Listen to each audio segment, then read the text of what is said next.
मात्रेण सर्व पाप प्रमुच्यते अत्रिपुत्रो महादेवो दत्तात्रेय महामुनिः तस्य मात्रेण सर्व पाप अत्रिपुत्रो महादेवो दत्तात्रेय महामुनिः तस्य स्मरणमात्रेण सर्व पाप प्रमुच्यते सर्व पाप प्रमुच्यते सर्व पाप प्रमुच्यते अवधूत चिंतन श्री गुरुदेव दत्त श्री गुरुदेव दत्त श्री गुरुदेव अनंत कोटि ब्रह्मांड नायक राजा विराज गाणगापुर निवासी भगवान की जय।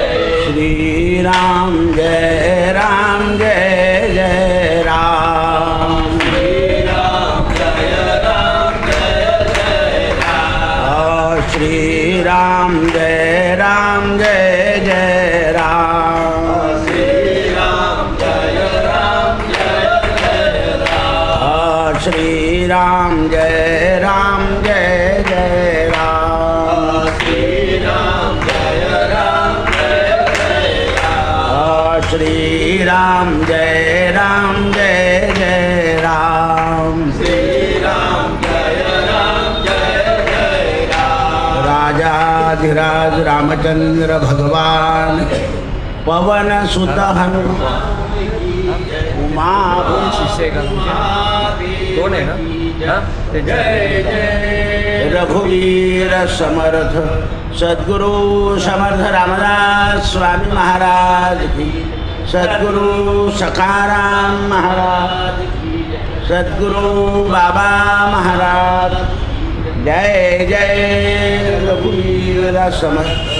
निवृत्ती ज्ञानदेव सोपान मुक्ताबाई एकनाथ नामदेव तुकाराम।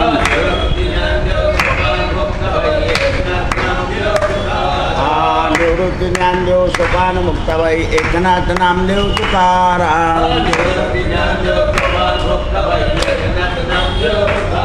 नमः पार्वती पतये हर हर महादेव।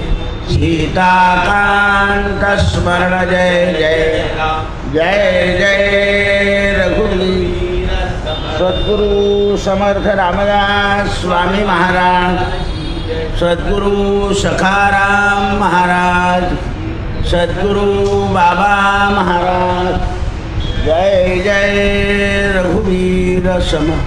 श्री गणेशाय नमः। श्री सरस्वत्यै नमः। श्री गुरुभ्यो नमो नमः। आज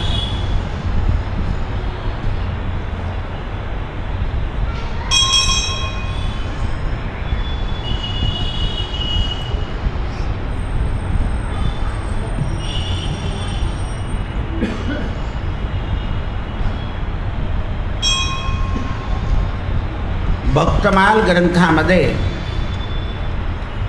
कालपर्यंत आपण असं पाहिलं की नरसिंह सरोस आपल्या नरहरी भक्तराजाकडे भगवंतानी मुलीचं डोहाळे जेवण, मुलाचं लग्न, सगळ्या प्रसंगाला भगवंतानी अतोनात मदत केली। तर एवढंच नाही तर आईसाहेब, लक्ष्मी, बलराम दादा, अक्रूर, उद्धव या सगळ्यांना घेऊन संताची सेवा करायला लागलो।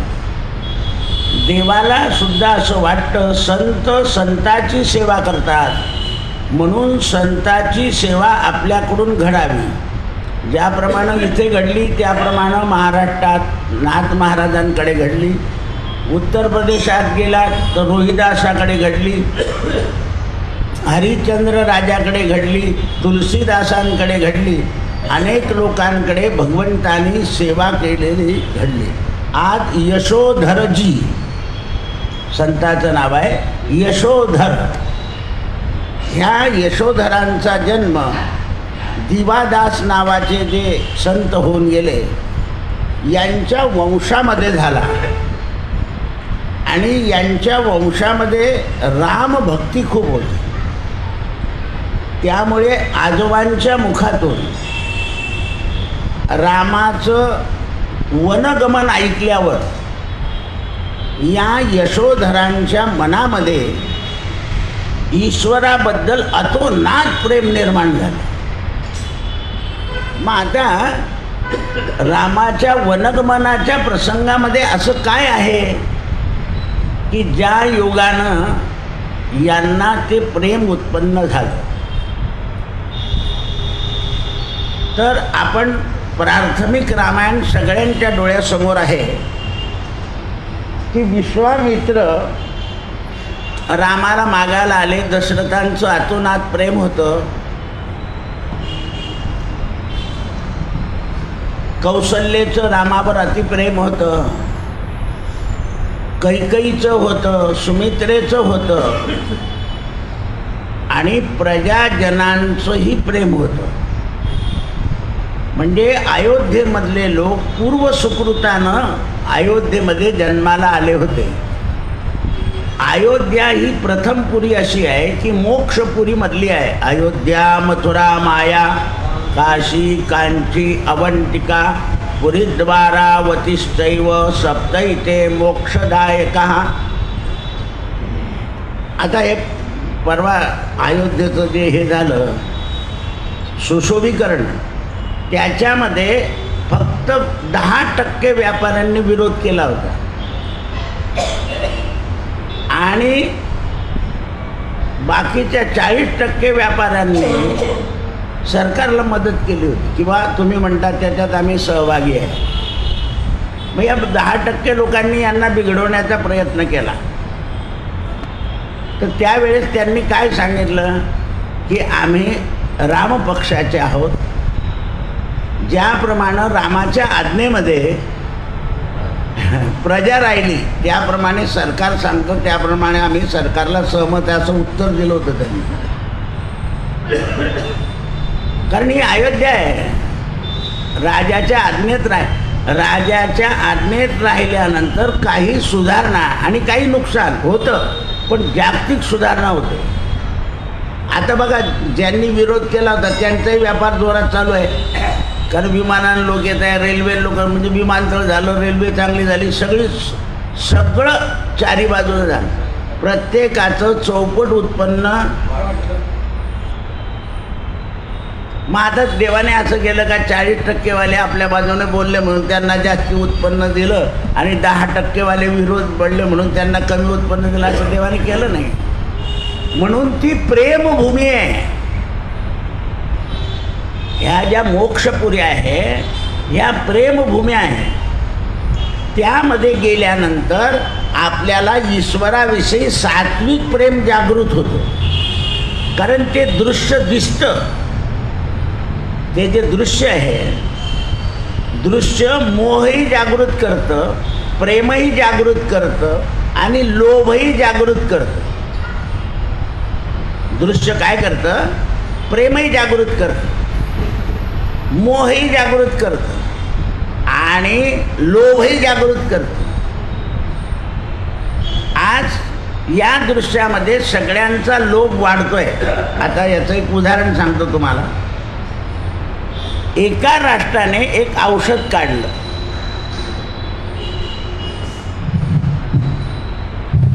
एका राष्ट्राने एक औषध काढलं. औषध काढणारे जे वैज्ञानिक आहे त्यांचा हेतू काय असतो की कोणीही मनुष्य रोगमुक्त झाला म्हणून ते विज्ञान करून तो सगळा फॉर्म्युला राजाच्या ताब्यात देतो. आता पूर्वी राजे लोक असे होते किंवा औषधामध्ये कमी नफा असला तरी चालेल, पण माणसाला औषध अवगत झालं पाहिजे होतं, असे सगळे राष्ट्राध्यक्ष पूर्वी होते. आता राष्ट्राध्यक्षांच्या मनामध्ये लोभ घुसल्यामुळे ते म्हणता आपल्या औषधाशिवाय ते जगणार नाही, ठेव काय किंमत ठेवायची असेल तर ते. आणि दुसऱ्या राष्ट्रात ते औषध आलं की ते म्हणतात लाव त्याला टॅक्स. म्हणजे सगळ्यांच्या लोभात दृश्याने काय घुसला? हां. पण डॉक्टरांना पाहायचं किंवा याला परवडेल का नाही. डॉक्टर मी म्हणतो माझंच मेडिकल स्टोअर आहे, त्याला काय घुसला आणखी? नाही तर पूर्वीचे डॉक्टर चांगल्याच कंपनीचं औषध लिहायचं, दुसरं नाही. कंपनीवाल्यांनी डॉक्टरांना बिस्किटं द्यायला सुरुवात केली. आमचंच लिहा, आमचंच लिहा, आमचंच लिहा. ते मूळ विद्येपासून वंचित झाले आणि बिस्किटामुळे कोणतंही औषध लिहून द्यायला लागलं. काय घुसला? मोह. संग्रह आणि मोह या दोन गोष्टी. मग या 7 मोक्षपुरीमध्ये गेल्यावर माणसाला प्रेम निर्माण होतं आणि ते प्रेम ईश्वरार्पण होतं, म्हणून त्याची दृष्ट बुद्धी, दृष्ट विचार कमी होत असत. म्हणून या मोक्षपुरी आहे. 3 सिद्धांत 3 प्रकारे तुमच्या पुढे ठेवले. अशा काही कंपन्या आहेत की ते आपलं मुबलक पैसा न घेता पूरक पैसा घेता त्या कंपन्या त्या दिवसापासून आज तागायत जिवंत आहे. त्यांचं भले मोठं हे नाही झालं, सेल चालू आहे, पण कंपनी थोडी सुधारलेली आहे, जास्ती नाही, अवास्तव नाही. अवास्तव केव्हा सुधारली जाते? जेव्हा अवास्तव द्रव्य येतं तेव्हा. बरं, कर्ज काढून केलं तर सरकारला डुबवलं जातं, नाही भरलं तर. म्हणजे इकडे जर तुम्ही अवास्तवपणा केला तर तुम्ही सरकारला डुबवणं सुद्धा पाप आहे. हे ज्या कंपन्यांना समजलं त्यांनी अति द्रव्य घेतलं नाही, त्याच्यावर मुबलकच घेतलं. त्यामुळे त्यांना विमानाने जाता येत नाही, रेल्वेने जाता येत. काय बिघडत आहे? सगळ्या कंपन्यांकडे 8-8 गाड्या आहेत, त्यांच्याकडे 2च गाड्या आहेत. पण ते ईश्वर प्रेमामुळे आपण जे औषध निर्माण केलेलं आहे, हे औषध जगाला सुखरूप हो आणि जग सुखी हो, ही प्रेम भावना आहे. म्हणून आता आपण हे तीर्थक्षेत्रावरही काय पाहतो? झगमगाट जास्ती झालं, त्याच्यामुळे खर्च वाढला. खर्च वाढल्यामुळे त्याचा नफ्यामध्ये खोटेपणा आला. तर जगामध्ये सत्यता ठेवा, सरलता ठेवा आणि सभ्यता ठेवा. सत्यता, सरलता आणि सभ्यता असली म्हणजे ईश्वर प्रेम वाढत जातं. अयोध्येमध्ये काय होतं? सगळे दशरथ राजाला अनुकूल होते, पण भाग्य मोठं दुष्टित होतं. श्राप होता दशरथ राजाला, म्हणून स्वतःची पत्नी विरोधात गेली. जी पत्नी दशरथ राजाला मदतनीस होती, काही दांडपट्टा खेळायची, युद्धाबरोबर जायची, रथाचं चाक मुडलं तर हात घालून उभी राहिली, इतकी मदतनीस. आणि दैवयोगाने ती मदतनीस पत्नी विरुद्ध झाली. रामाला वनवास, भरताला गादिवास. कारण दशरथ राजाला श्राप होता, तूही पुत्र करत मरशील, अंतकाली तुझ्याजवळ पुत्र राहणार नाही. दशरथाचं ते कृत्य होतं. त्यामुळे काही तेवढ्या दिवसापुरती दशरथाच्या विरोधात झाली. बरं, अयोध्या मोक्षपुरी आहे, पण शेवटी कैकेयीला फळ काय मिळालं? अयोध्येमधून बाहेर गेली, मग प्राणोत्क्रमण झालं. अयोध्येत नाही. 2 लोकांचं अयोध्येत प्राणोत्क्रमण झालं नाही. ज्यांनी सीतेला कलंक लावला तोही गावाला गेला आणि मग मरण पावला. आणि कैकेयीसुद्धा अयोध्येच्या बाहेर गेली. कैकेयीला सुद्धा रामाने अनुग्रह केला, कृपा केली, पण पाप गेलं नाही. लक्षात ठेवा. म्हणून किती अनुग्रह घेतला आणि आपलं दुश्चित जर पाप असेल तर ते जात नसतं. गुरुला आक्षेप द्यायचा नाही, कारण कृतकर्माचं जे दोष आहे ते जाणे मोठं कठीण असतं. त्यावेळेस हे यशोधरजी यांनी रामाचा वनगमन प्रसंग ऐकला होता आजोबाच्या तोंडातून. सर्व प्रसिद्ध आणि भगवत भक्त हे आपल्या जे ईश्वराचं चरित्र आहे ते ऐकताना दृढनिष्ठा ठेवतात, म्हणून त्यांच्या बुद्धीत बदल होतो. कोणतंही ईश्वराचं चरित्र हे दृढनिष्ठेनं ऐकलं पाहिजे. आपण काय म्हणतो त्या काळातल्या गोष्टी आहे, हो आता काय खरं का?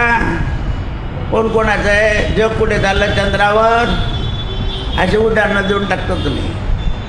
व्यवहार आणि परमार्थ हे अंतर आहे.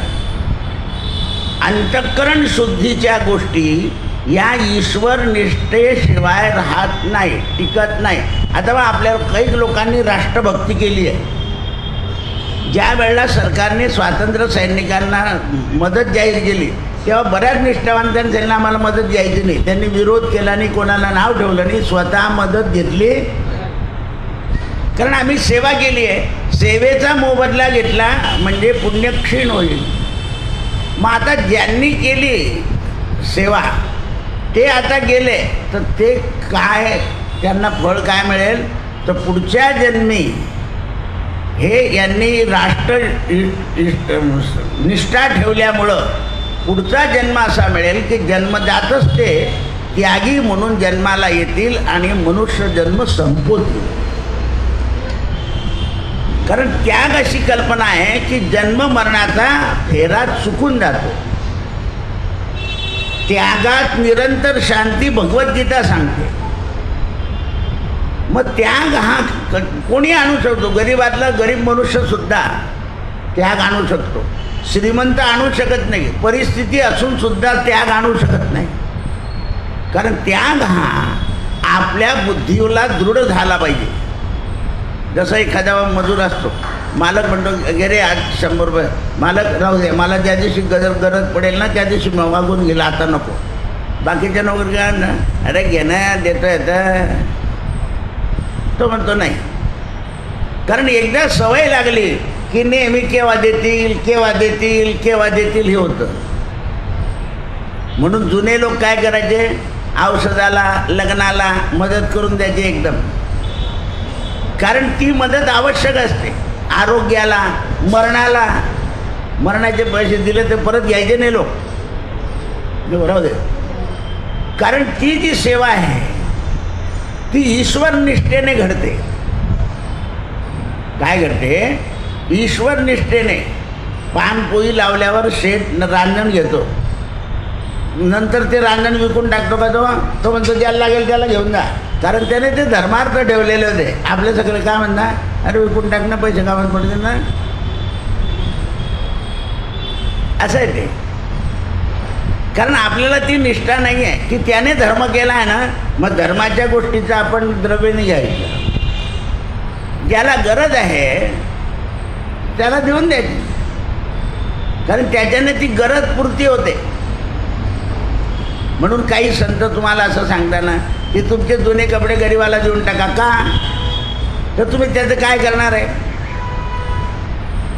तो धर्म लावून देतात तुम्हाला की देऊन टाक, तुझी पिढा चालली जाईल असं सांगून टाकतात. मग तुम्ही काढून मोठं त्यांनी तुम्हाला धर्म बाजू शिकवली. त्यांच्या शिकवण्यामध्ये धर्म असतो. दया धर्म का मूल है. दया हे धर्माचं मूल आहे. प्रत्येक धर्मामध्ये दया क्षमा याचे सिद्धांत सांगितलेले आहे. कोणताही असा एकही धर्म नाही की त्याच्यामध्ये दया आणि क्षमा नाही. मग हे वैर येतं कुठून, तर व्यक्तिगत स्वार्थातून. धर्माधर्मांचं वैर कुठून येतं, व्यक्तिगत स्वार्थ. आणि जे जे मुख्य असतात, मुखिया, त्यांच्यामध्ये स्वतःची प्रौढी येते. म्हणून जगात वैर वाढतं. जगात वैर वाढण्याचं काम काय, रावणाला सीतेचा मोह कोणी दाखवला, शूरपंखडेने. कारण रावणानं, शूरपंखडा जरी बहीण होती तरी तिच्या नवऱ्याला युद्धात पाठवून मारलेलं होतं. तिने पाहिलं याने मला मारलाय ना, याला मी मारीनच. म्हणून शूरपंखडेनं सीतेचं असं वर्णन करून सांगितलं रावणाला की रावण मोहग्रस्त झाला. लोक म्हणतात 4 वेद शिकला होता, 6 विद्वान होता. अरे पण मोहग्रस्त झाला ना. विद्वान असून मोहग्रस्त होणं म्हणजे वाईट आहे. अज्ञानी मनुष्य मोहग्रस्त झाला तर त्यात काही विशेष नाही आहे. कारण नष्टमोहार स्मृतिर्लब्ध्वा. म्हणून हे रामाचं चरित्र यांनी ऐकलं आणि त्यांच्या मनामध्ये समर्पण भावना जागृत तयार झाली. का जागृत तयार झाली, तर गतजन्माचं पुण्य होतं ते उदयाला आलं आणि त्या ठिकाणी संतांचं वचन हे पूरक ठरलं. किती लोक ग्रंथ काढतात, पण जगामध्ये वर्तमान स्थितीमध्ये मनोकामना पूर्ण करणारे जेवढे संत आहेत त्यांचेच ग्रंथ प्रचलित आहे. जेवढा गजानन विजय ग्रंथ विकला जातो, जेवढं स्वामी समर्थ चरित्र विकलं जातं, जेवढं साई चरित्र विकलं जातं, तितके दुसरे कोणतेच ग्रंथ विकले जात नाही. कारण त्यामध्ये कर्मप्रधान, ज्ञानप्रधान आणि भक्तिप्रधान 3 प्रधानत्व टाकलेले आहे. आता बा तुम्ही तुमच्या जवळचा नातेवाईक जर रिटायर झाला तर कोणी त्याला ज्ञानेश्वरी देतं, कोणी एकनाथी भागवत देतं. तो 1-2दा पानं उलटून पाहतो, हे आपलं कामी कामाचं नाही, महाराज मंदिरात ठेवून घ्या. आता तो जर त्या लायकीचा नाहीच आहे आपला वसंता, तर त्याला हे पुस्तकं द्यायची काय गरज आहे. पण तुम्हाला असं वाटतं की बा यांना द्यावं. ज्ञानग्रंथ अशा लोकांनाच दिले पाहिजे की ते ज्ञानाचा उपयोग करून समाजाला पूरक ठरतील. हे तुम्ही याला गीता वाटतं बघा, माणूस गेला गीता वाटली पाहिजे. ते गीतेवाले काय करतात, आम्हाला काय करायची, हे तर मेल्याची गीता आहे, ते मंदिरात आणून ठेवून जातात. मंदिरात एवढ्या गीता होतात. तांबे नाही श्राद्धाचे तांबे वापरायचे नाही, ते तांबे टाकून देतात. मग तुम्हाला दान देऊन काय उपयोग झाला. बस जावायने सोन्याची अंगठी फेकली का देवाला, ती काबरं ठेवली. ती बाई तर सासऱ्याच्या श्राद्धाची होती ना, भेटली होती ना, मग ती काबरांनी टाकली.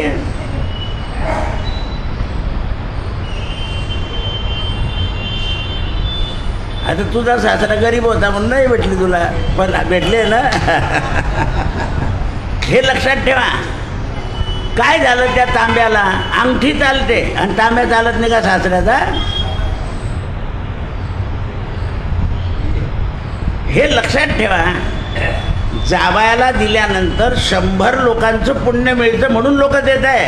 हे जर काढून टाकलं, आता कोणत्या जावायचं मिळेल, ज्याचं वर्तन चांगलं आहे त्याला दिलं तर 100 लोकांचं मिळेल. ज्याचं वर्तन वाईट आहे त्याला काय देऊन उपयोग आहे.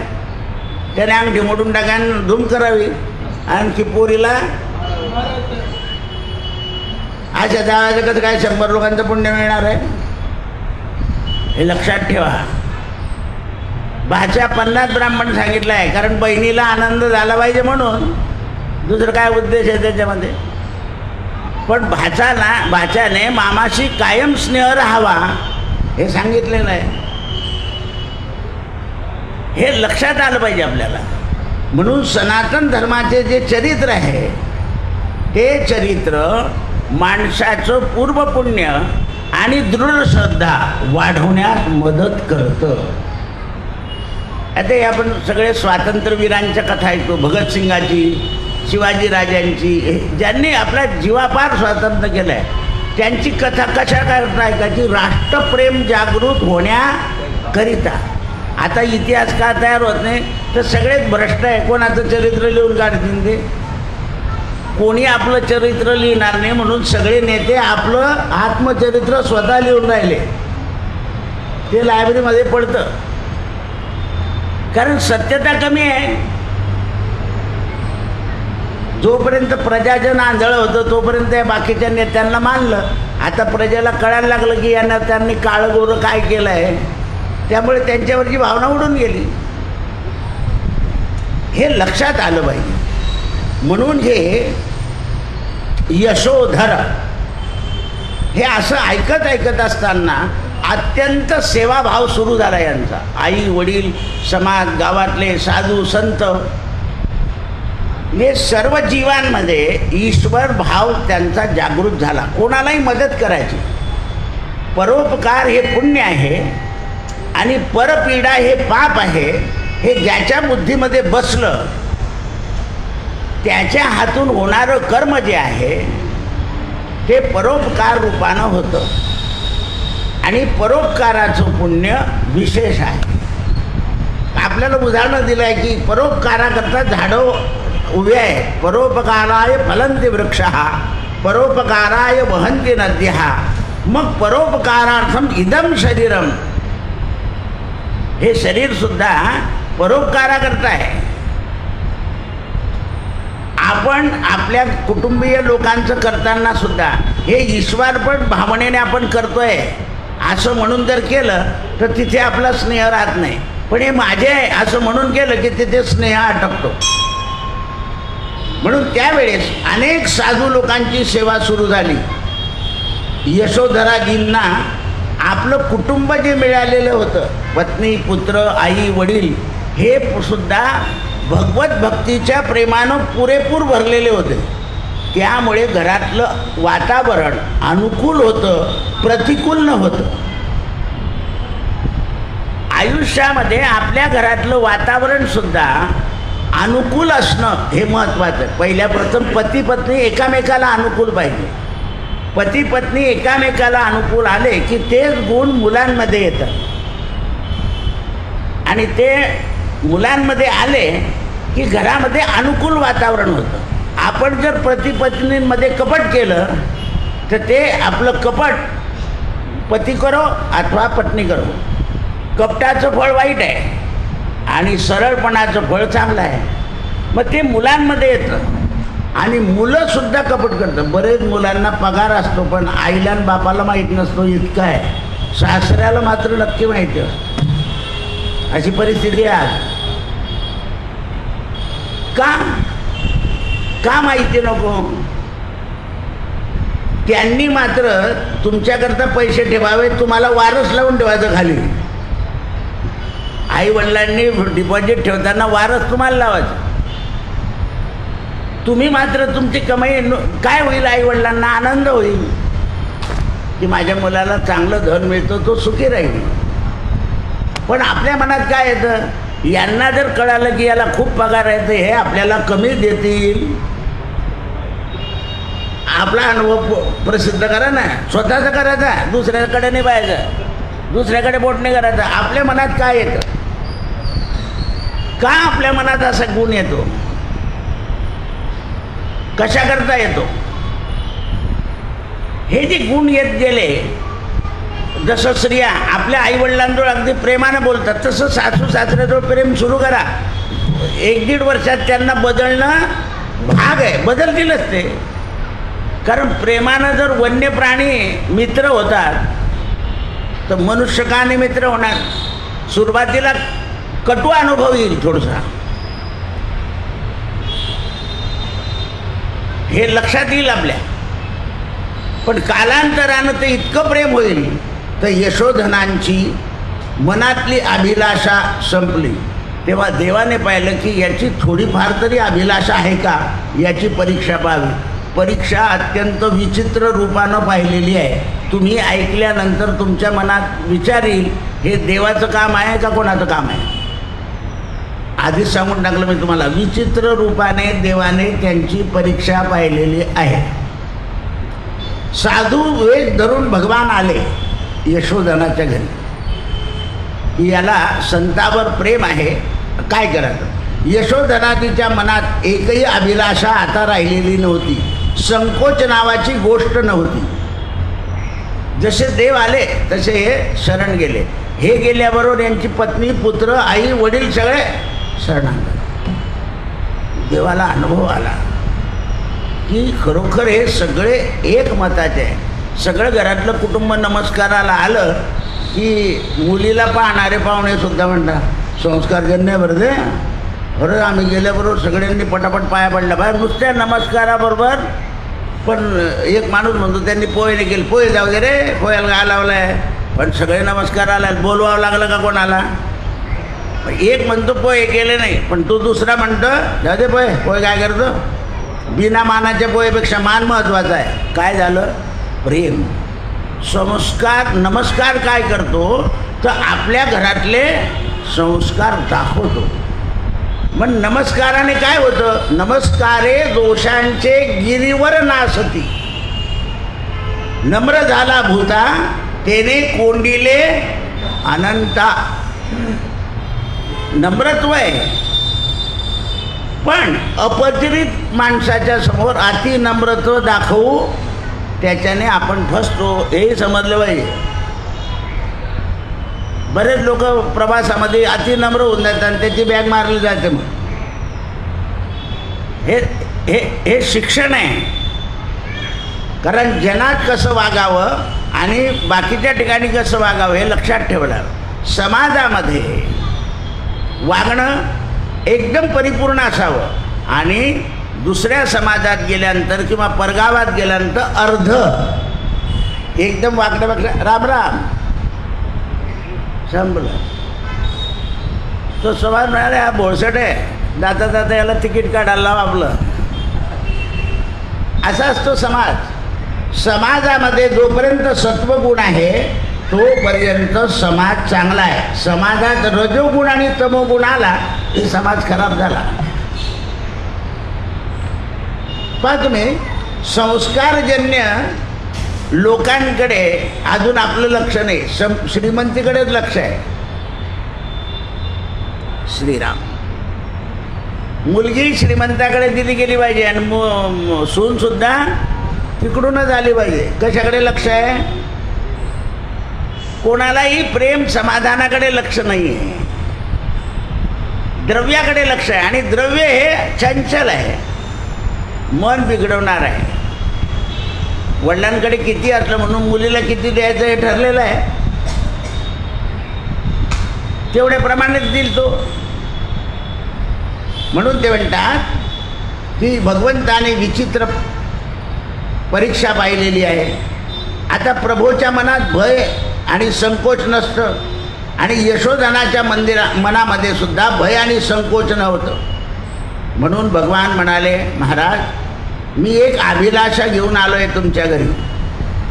यशोधन म्हणाले, कृपा करून सांगा, मनात काही ठेवू नका, मला लग्न करायचं आहे. असं कोण सांगतंय? देव यशोधनाच्या घरी आहेत, मला लग्न करायचं आहे. मग आपण 4 दिवस मला तुमच्या घरी ठेवून घ्या आणि माझं वागणं चालणं कसं आहे असं पाहून, मुलगी पाहून मला द्या. 4 दिवस झाल्यावर देवाने त्यांना सांगितलं की इकडे तिकडे मुलगी काय पाहता, तुमचीच मुलगी आहे, मला देऊन टाका ना. आता विचित्र आहे,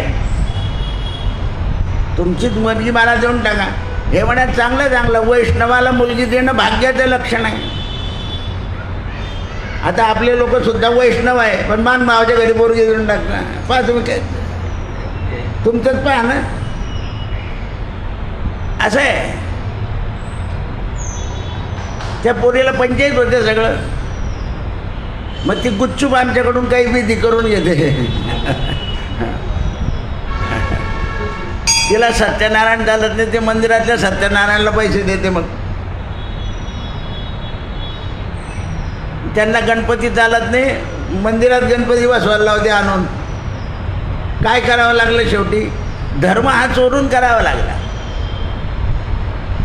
म्हणून आपण म्हणायचं ना, एखाद्या मूर्खाकडे मुलगी गेली की कसायाच्या दारी काय बांधली?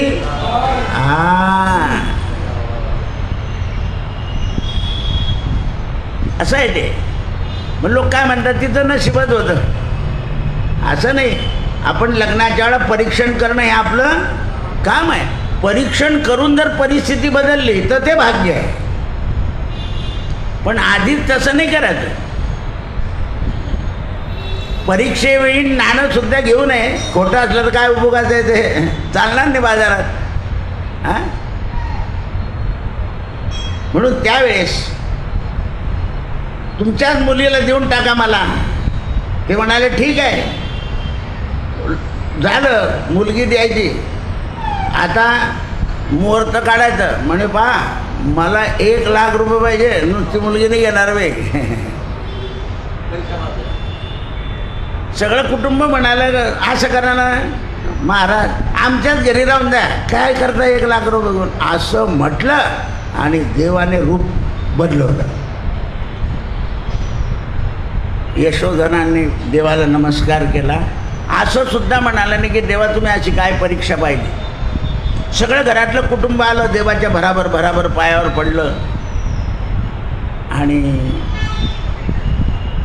जी मुलगी सांगितली, मागितली होती देवाने, तिच्या डोक्यावर हात ठेवला. तुला माझ्याच गुणाचा पती प्राप्त होईल, आशीर्वाद दिला. माझ्याच गुणाचा वरम नाही.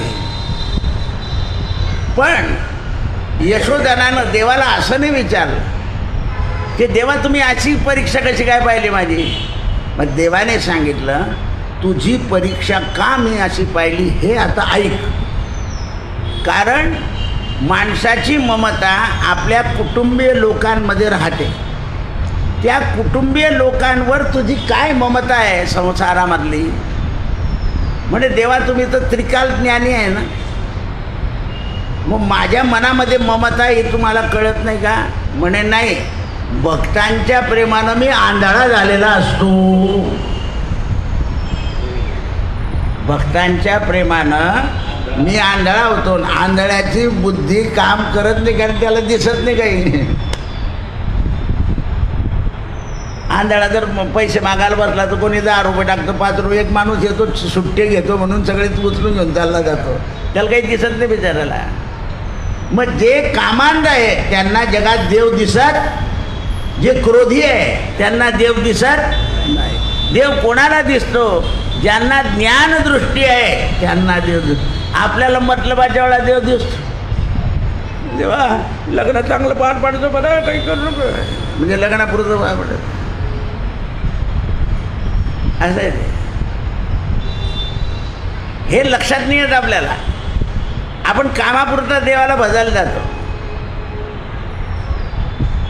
आणि त्यामुळे आपल्या बुद्धीमध्ये फक्त ते कामच शिल्लक राहतं. याचं सगळं काढून टाकतं. त्यावेळा यशोधनाचा सगळा परिवार यांचा मूल्यांक वाढून गेला. काय वाढले?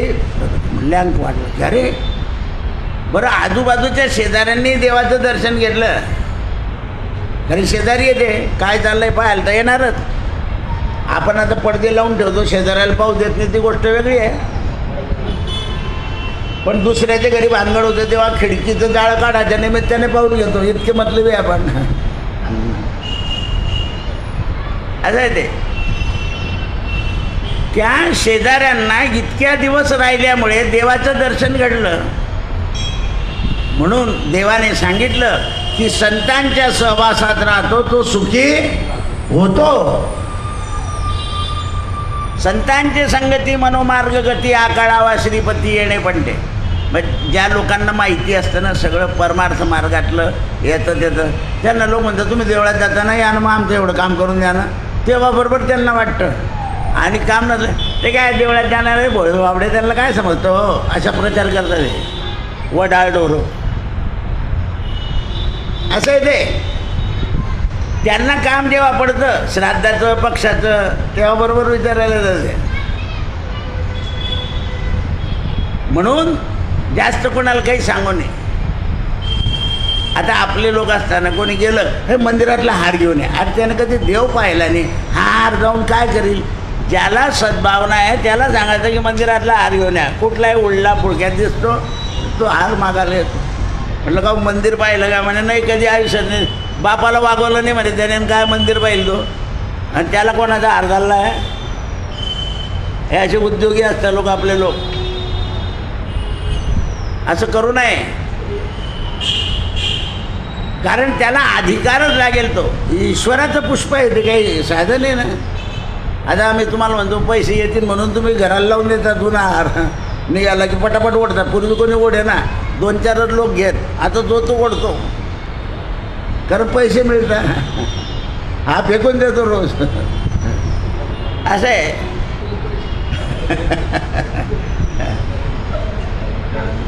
हे लक्षात आलं पाहिजे.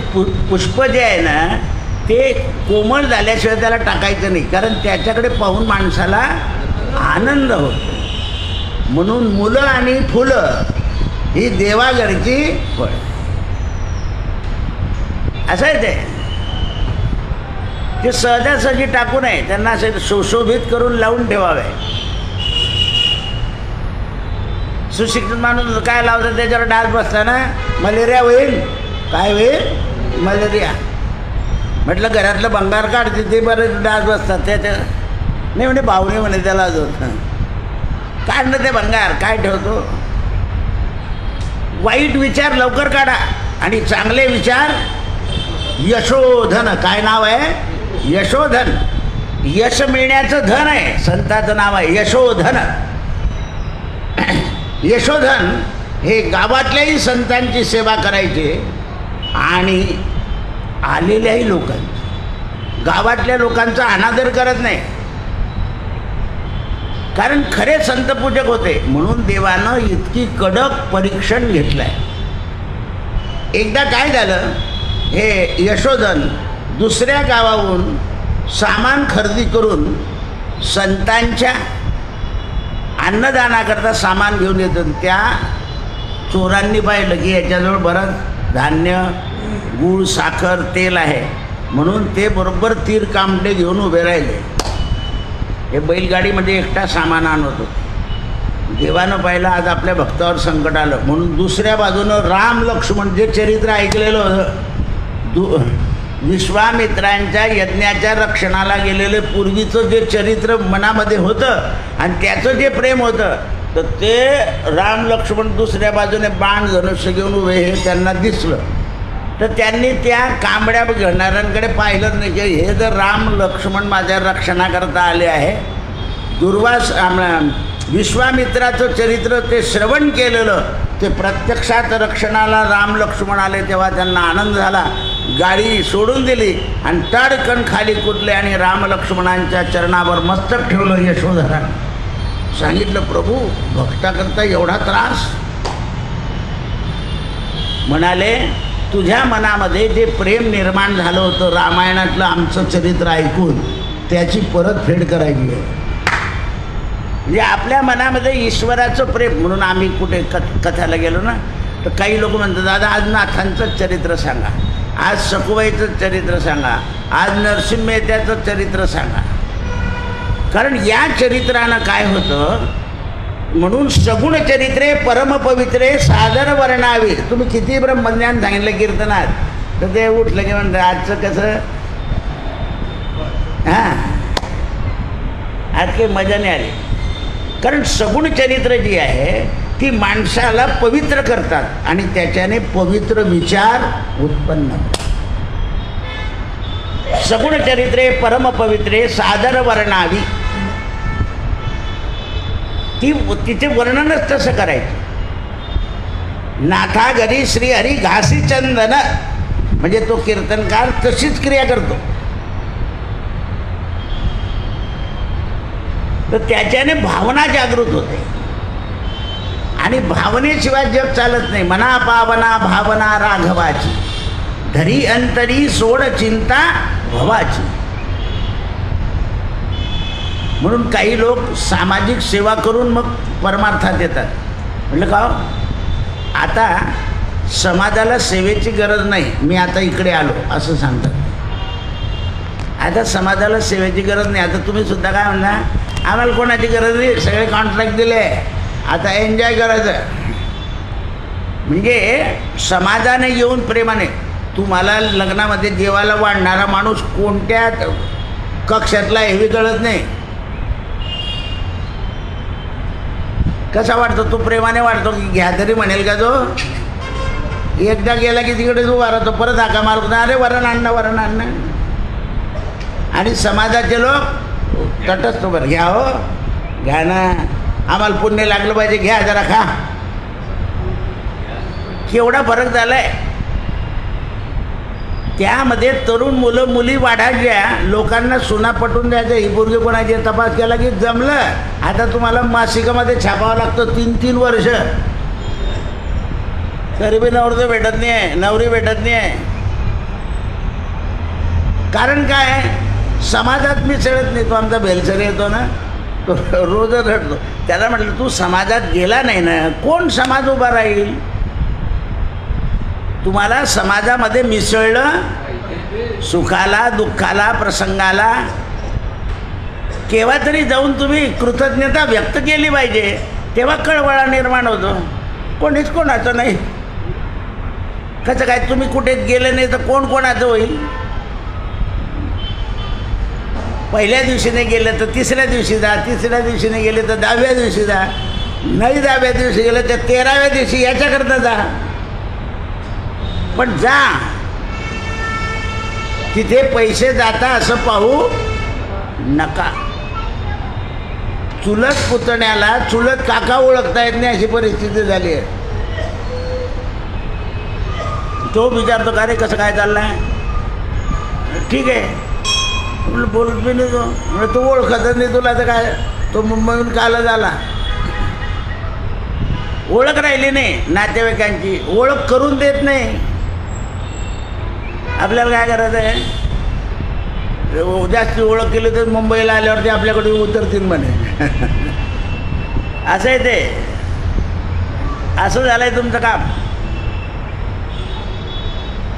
हे लक्षात आलं पाहिजे. ज्याप्रमाणे आपलं ऋण आहे त्याप्रमाणे समाजाचं सुद्धा आपल्यावर ऋण आहे, सामाजिक ऋण आहे ते. म्हणून राम लक्ष्मणांना पाहिलं आणि यशोधरांना खाली उतरून चरणावर मस्तक ठेवलं आणि सांगितलं, प्रभो या दासाकरता आपण हे रूप धारण केलं. म्हणाले, तू आज संत सेवा आजपर्यंत केली, हे संतांना खाऊ घालणाऱ्याला घेऊन चालला होता, म्हणून तुझं रक्षण करणं आमची जबाबदारी होती. बालपणातलं एक चरित्र ऐकलेलं होतं. म्हणून रामरक्षेमध्ये पहिला श्लोक असा आहे, चरितं रघुनाथस्य शतकोटी प्रविष्टरम एकैकाक्षरं पुंसा महापातकनाशना. महान जे पातक असतील त्या पातकांचा नाश करणारं रामचरित्र आहे. आणि हे सगळं रामचरित्र माझ्या शरीराचं रक्षण करो. शिरो मे राघव पातु बालम दशरथात्मजा. माझ्या शरीराचं रक्षण करो आणि माझ्या जीवनामध्ये अज्ञान रूपी येणारी आपत्ती निवारण करो. आपदामपहर्तारं दातारं सर्वसंपदां लोकाभिरामं श्रीरामं भूयो भूयो नमाम्यहम्. आपत्ती निवारण हे लक्षात आलं पाहिजे. यानंतर हे यशोधन सगळं सोडून दिलं घर. संत सेवासुद्धा दुसऱ्यावर सोपवली, मुलांवर पत्नींवर, आणि वनामध्ये निघून गेले की आता पुन्हा ईश्वराला आपल्याकरता येऊन आपलं रक्षण करायचं. आता जर सगळं त्याग करून दिला तर आता त्याचं नाव आणि आपण हे एक हो म्हणून अरण्यामध्ये निघून जाऊन भगवंताचं स्मरण करीत राहिले. आता नंददासजी संताचं चरित्र आहे. नंददास हे भक्तिरसामध्ये परिपूर्ण झालेले ज्ञानी होते. काही काही लोकांना भक्ती प्राप्त होऊन जाते पण ते ज्ञान जे आहे ते सुचत नाही. जसं नामदेव महाराज परिपूर्ण भक्ती होती पण ईश्वर सगळ्या ठिकाणी आहे, फक्त एकाच ठिकाणी ते पाहिजे. त्यावेळेस नंददास हे संवत 1570 मध्ये गोसाई विठ्ठलनाथांच्या अष्टगौरस्थानामधले एक. यांच्या पित्याचं नाव जीवराम, काकाचं नाव आत्माराम. जीवराम आणि आत्माराम हे शुक्ल ब्राह्मण वेदी म्हणजे शुक्ल यजुर्वेदी ब्राह्मणात जन्माला आले होते आणि रामपुराला राहत होते. गोस्वामी तुलसीदासांचे हे गुरुबंध होते. नंददास यांना मोठी समाजामध्ये प्रतिष्ठा आणि सन्मान होता. काही काही वेळा पुष्कळ लोक संत असतात पण त्यांना सामाजिक प्रतिष्ठा मिळत नाही. त्याचं कारणच आहे त्यांच्याकडून समाज कल्याण खातं नसतं त्यांच्याकडे. ज्या लोकांना समाजाला सुधारायचं आहे त्यांच्याकडे ईश्वर खातं आणि समाज सुधार खातं असतं. म्हणून ते जे सांगतात ते लोकांना पटतं म्हणून समाज त्यांना प्रत्येक ठिकाणी घेऊन जातो. जिल्हा परिषदला सुद्धा समाज कल्याण खातं आहे. समाजाचं कल्याण करतात कारण लोक काय करतात नुसते वावचराला वावचर लावतच बसतात, कल्याण होतच नाही. पटलं? हां असं आहे ते. काल ते मुंबईचे आणि पुण्याचे खड्डे दाखवले. 9 माणसं मेले. 6 जून ते जुलैपर्यंत खड्ड्यांमुळे 9 माणसं मेले. त्यांच्यावर गुन्हा दाखल करायचा आहे मानववधाचा म्युन्सिपाल्टीवर. होणार तो गुन्हा दाखल. काही टाकलं नाही, गड्डे मोठे मोठे पडून जातात का लोक. काय बरं पावसाळ्यात लक्षात नाही येत ना माणसाच्या गडा. बरं हे यंत्र अगदी जलद गतीचे आहे, केव्हाच कळून जातं. म्हणून ते म्हणतात यांचे हे जीवराम आणि काका आत्माराम हे रामपुरामध्ये निवासच करत असताना यांना प्रतिष्ठा होती. हे काशीमध्ये राहून यांनी अध्ययन केलं होतं. वैष्णव समाजाचे म्हणजे रणछोडदास भगवंताचे भक्त होते. एकदा यांनी आपल्या गुरुला विचारलं की मी द्वारकेला जाऊ का. गुरु 1 नाही 2 नाही. मग यांनी तुलसीदासाला विचारलं. तुलसीदास 1 नाही 2 नाही. यांनी आईवडिलांना विचारलं मी द्वारकेला जाऊ. 1 नाही 2 नाही. आता इतका अनुभव आला होता ना की आपल्याला कोणीच म्हणत नाही जा. मी आजच सांगितलं सगळ्यांनी जा तुम्ही. कारण यात्रा केल्याशिवाय या जीवनाचं जे हे आहे फळ ते सफळ नाही. भगवंताने आपल्याला या भारत देशामध्ये एवढ्या करतात पाठवलं आहे. मी काय काय करून आलो ते पाहून घे. पाहून ये नाही सांगितलं बरं. हां आणि तसा वाघ तसा वाघ नाहीतर यमाचा पाहुणा होशील. याच्याकरताच पाठवलेलं आहे. म्हणून पहा तुम्ही माझा नियम होता ज्या यात्रेला जायचं त्याचं पुस्तक काढायचं आधी सगळ्यांनी वाचायचं मग यात्रा करायची. पंढरपूरचं सुद्धा आपण पुस्तक काढलेलं होतं. कारण ते आपल्या लक्षात आले पाहिजे या तीर्थाची महती काय आहे.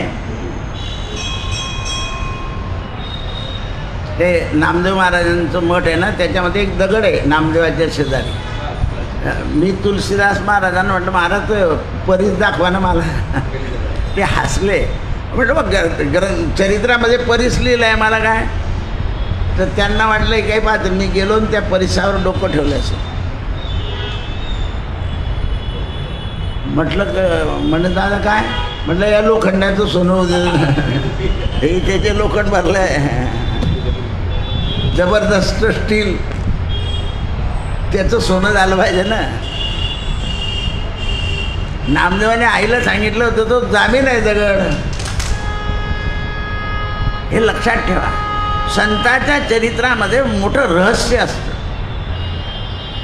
त्यांच्या पत्नीनं त्याला तवा लावून घेतला होता तो सोन्याचा झाला. सोन्याचा तवा झाल्यावर चुलीवर ठेवे ना ती.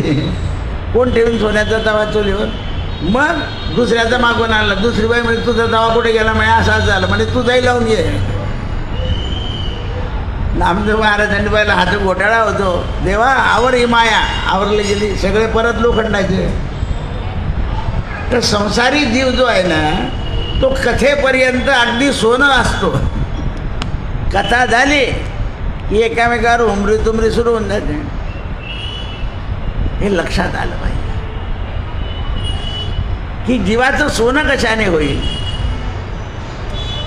शेवटी हे द्वारकेला जायला निघाले. रस्ता चुकले आणि दैवयोगानं कुरुक्षेत्राला जाऊन पोहोचले. कुठं राहिले द्वारका कुठं राहिले कुरुक्षेत्र. हरियाणाकडे घुसून गेले. गेल्यानंतर त्यांनी पुन्हा रस्ता शोधला. तो वृंदावनात घेऊन गेले. कुठे काशी कुठे कुरुक्षेत्र कुठे जायचं होतं द्वारकेला वृंदावनात आले. आणि वृंदावनामध्ये दैवयोगानं कालिंदी नदीच्या तटावर पोहोचले. यमुनेचं दर्शन घेतलं आणि लौकिक मायेचं बंधन तुटून गेलं. हे घडायचं होतं. लौकिक माया जी मनामध्ये होती ती निघून गेली. बंधन तुटून गेलं. वृंदावनामध्ये मंदिराचं दर्शन करता करता मागच्या जन्माचं प्रेम जागृत झालं. कारण त्यांचा मागचा जन्म वृंदावनातला होता. आणि ते जे वृंदावन डोळ्यापुढे दिसू लागलं त्याबद्दल प्रेम उच्चंबळून येऊ लागलं. पाहिल्याबरोबर रडणं सुरू झालं आणि यमुना तटावर जाऊन बसले त्या वाळूवर आणि भगवंताच्या प्रेमाची उसळण आली. वैष्णव समाज यांच्यासमोर बरोबर येऊन थेपला. विचारलं, तुम्ही कोणाचे परंपरेचे? म्हणे विठ्ठलनाथांच्या परंपरेचे. सगळ्या ब्राह्मण देवतांनी यांचा आदर केला. यांच्याजवळ आपले शिष्य पाठवले आणि गोसाईंनी त्यांना आपल्या मठात बोलवून घेतलं. नवनीत प्रियाचं दर्शन करवलं, म्हणजे बालकृष्णाचं. वृंदावन मथुरेमध्ये मूर्त्या छोट्या असतात म्हणून नंदानं दीक्षित केलं आणि देह अनुसंधान त्यांचं घालवलं. भगवंताच्या लीला मांगलिक गान करायला उपदेश दिला की जे काकडा आरती आहे त्याचं भजन तू करायचं. मग त्या काकडा आरतीचं करत असताना यांना भागीरथी बहीण मिळाली. गोवर्धन, तुम्ही पाहिलं की नाही मला माहीत नाही, पण मी पाहिलं. गोवर्धन पर्वतावर एक भागीरथी म्हणजे गंगा आहे.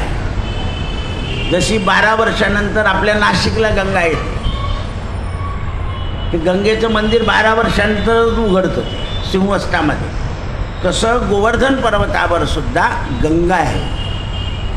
तिथे प्रगट होते. केव्हा झाली? भगवंताने गोवर्धन उचलला तेव्हा भगवंताला आंघोळ घालण्याकरता गंगा तिथे आलेली आहे.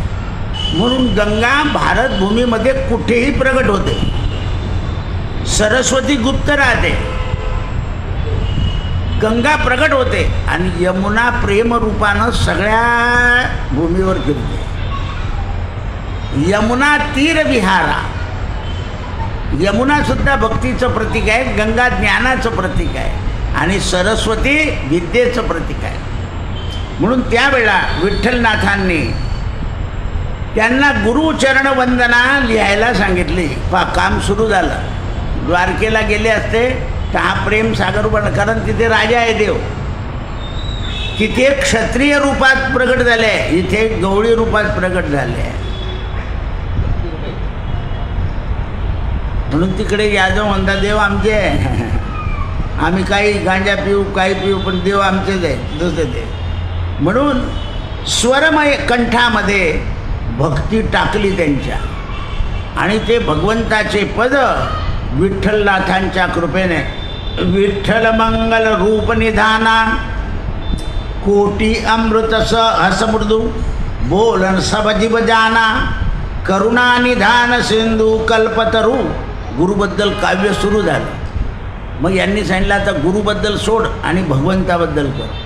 म्हणून श्रीमद भागवतावर काव्य केलं. पण वृंदावनातल्या विद्वान लोकांनी त्यांना सांगितलं तुमच्या या काव्यामुळे आमच्या विद्वानांचं भागवत कोणी ऐकणार नाही. म्हणून घेतलं आणि यमुना नदीला समर्पण करून दिलं. खरंच समाज विरोधात होईल असं काम करायचं. हां, पा केवढा गुण आहे. आता तर समाजाच्या विरुद्ध काम करून लोक हे करतात. कोणाला अपमान वाटतच नाही समाजाच्या विरुद्ध काम करण्याचा. हे लक्षात ठेवा. म्हणून काही लोक म्हणतात अरे थोडंसं कमी दे पोरीला, समाजाला वाईट दिसेल. माझ्या मी देईल. अरे मागून नंतर दे पण आता नको देऊ असं समजावून सांगता लोक.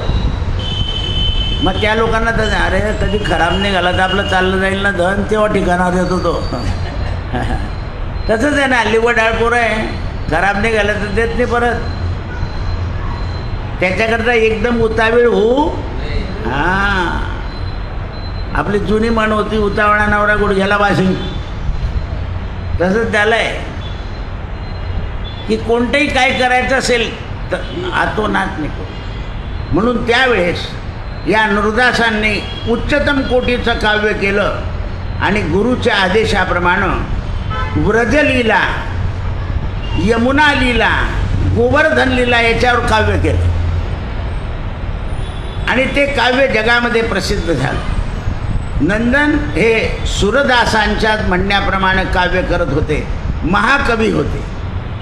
एकदा अशीच कीर्ती पसरली आणि नंदनांना 1640 जायची वेळ आली. तर एकदा अपगर राजा हा राज्यसभेमध्ये तानसेनला विचारत होता की वृंदावनामध्ये एक असा संत आहे की चालत्या वातावरणावर तो काव्य करतो, तर त्याच्याकडे जायचं. आता तानसेनने पाहिलं की हा भगवत भक्त आहे, हा याच्यापुढे काही काव्य करणार नाही, पण मूर्खापुढे काही चालत नाही, म्हणून हे सगळे अपगर राजा आणि हे त्यांच्याकडे आले आणि नंदन दासाला म्हणाले, आमचं शंका समाधान करायचं आहे. म्हणाले, महाराज मी यमुना नदीची आंघोळ करून येतो आणि मग तुमच्याशी बोलतो. यमुना नदीकडे गेले, अति प्रेमविहार झाले ना आपला देह यमुना नदीत टाकून दिला. तानसेनाला अपगरानं विचारलं की असं का झालं, तर म्हणाले, ज्याला धर्माचं प्रेम नाही त्याला धर्माचं वाङ्मय सांगता येत नाही, म्हणून त्यांनी देह ठेवला. म्हणजे एवढं विद्वान होऊन सुद्धा गतीच्या वेळा अधर्म करायचा नाही म्हणून देहाला त्यागून दिलं. कृष्णार्पणमस्तु.